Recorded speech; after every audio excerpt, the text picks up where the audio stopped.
Қайырлы күн, құрметті оқырмандар. Бүгін сіздерге оқу залы бөліміне келіп түскен жаңа кітаптармен таныстырғым келіп отыр.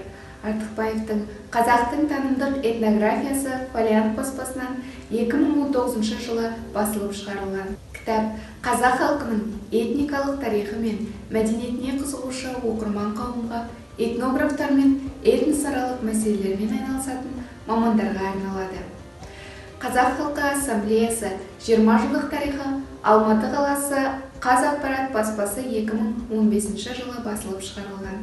Кітапта Қазақстан халқы ассамблеясының қалыптасуы мен дамуының 20 жылдық кезеңінің негізгі белестері баяндалады. Кітап ғалымдарға, сарапшыларға, мемлекеттік қызметкерлерге, тарих, этносаясат мәселелеріне қызығушылық танытқан оқырмандардың көпшілік қауымына арналады. Ербол Телешевтің «Алаш туы астында» Алматы болашақ баспасынан 2022 жылы басылып шығарылған. Жинақта Алаш қозғалысына қатысушы тұлғалардың тізімі енгізілген.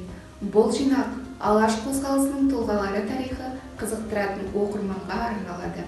Айгүл Сейілдің «Ой керуен» Дәуір баспасынан 2022 жылы басылып шығарылып, қаламгердің бұл кітабына әр жылдары жазып мерзімді басылым беттерінде түгелде жарияланған танымдық, мәні терең, оқушысына ой салатын дүниелері енді.